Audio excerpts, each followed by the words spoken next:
Well, once again, good morning to you. The Daybreak Show rolls on in studio talking with Mason County Sheriff Casey Salisbury for the Sheriff Sit Down presented by our great friends at Our Community Credit Union. Hey, Casey, how are you? Good morning.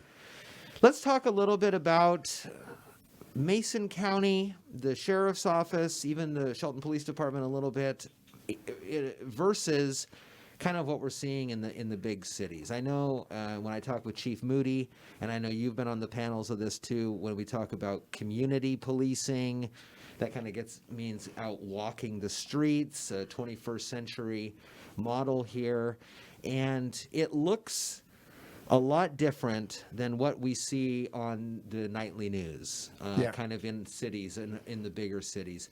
Let's talk about what community policing is and how it's different, and then what the 21st century model of policing is. Jeff, I think one of the biggest things is that I was calling Chief Moody the new chief, but he's not new anymore. No, He's been here in the community a while. Uh-huh.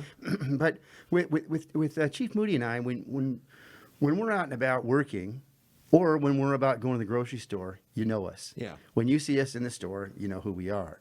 I think that's a lot different than when you work in a city, a huge city in Los Angeles or one of those cities, or Seattle. I don't know how many times that people actually run into Chief Best.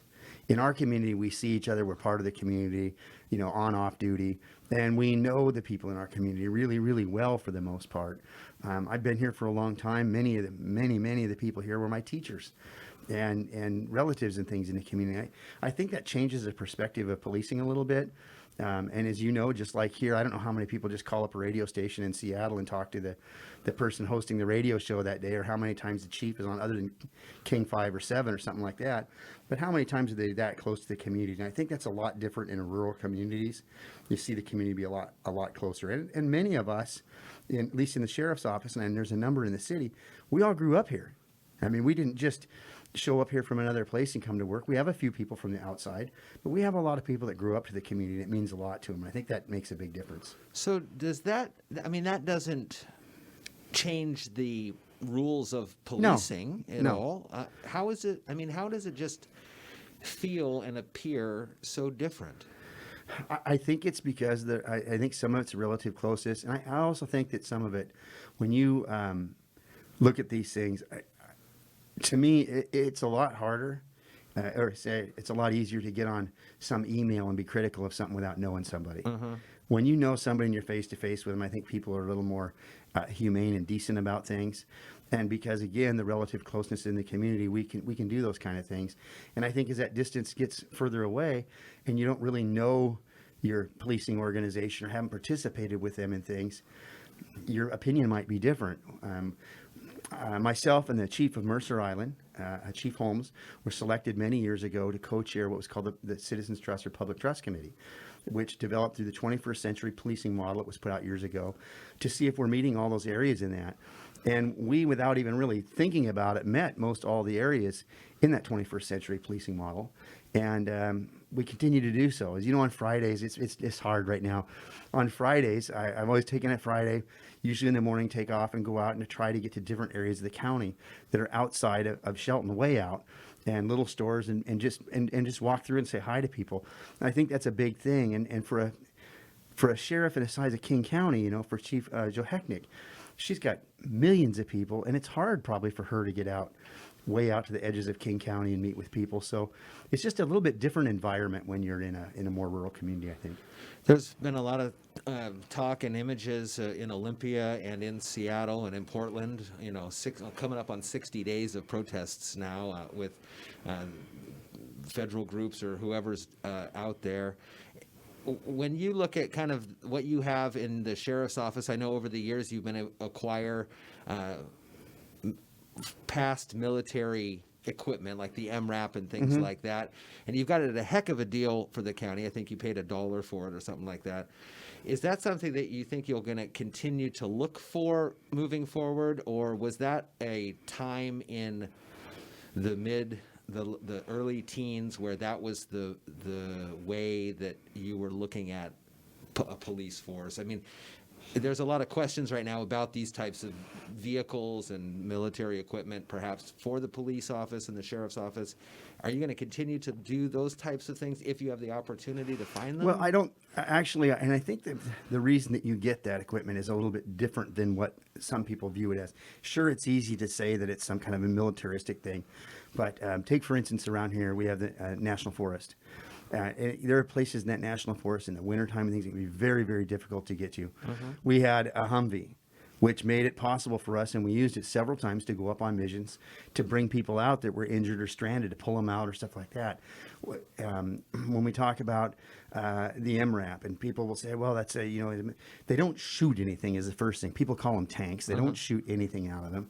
The number of times that we've used those vehicles, I think of one in particular, I won't give you the exact incident or place, but we had one where we had a person held up in a house and had a little girl in there, and we were able to move into that residence, and one of our deputies was able to grab her and save her life by getting her into that Humvee and the MRAP, and safely out of there. Purely a defensive piece of equipment, if you will, not an offensive piece of equipment, and the number of lives that those have saved, they've been worth every penny of it. I don't know that stuff will be available. I think part of it was because we had a lot going on in the Middle East at the time, which made some equipment available that we wouldn't normally have. But it's been extremely helpful and to extricate people safely out of an area or move people safely into an area that we need to get people into. They've been excellent pieces of equipment for us, and they've been used in a very defensive fashion, if you will. Yeah. We've been hearing a lot out on social media of folks wanting to defund the police, then folks also want to defend the police.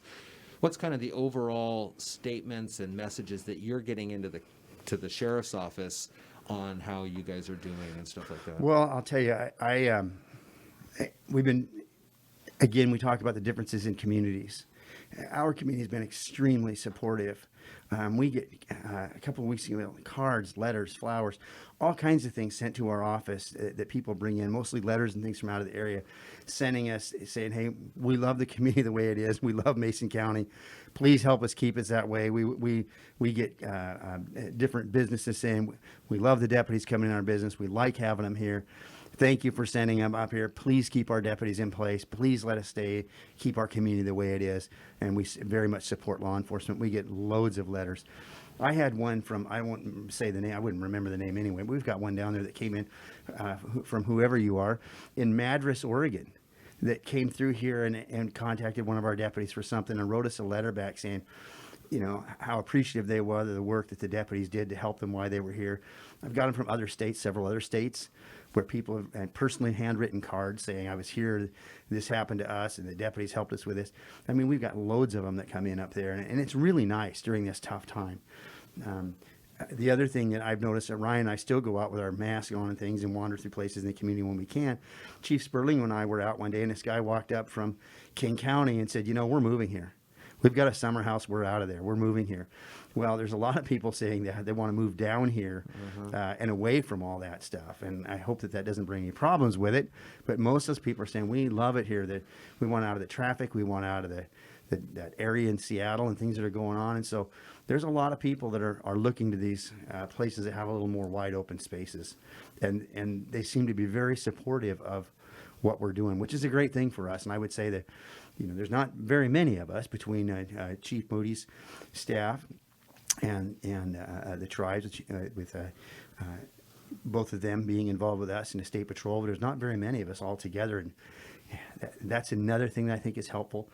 If we need something in the county and we really have something going on, you know, the city usually is right there. If the city has something, we can get in and help them. The troopers, you know, we're kind of one big moving unit with different uniforms on the tribal leadership, Chief Hagman, Chief Smith. We've known each other. All of us grew up together.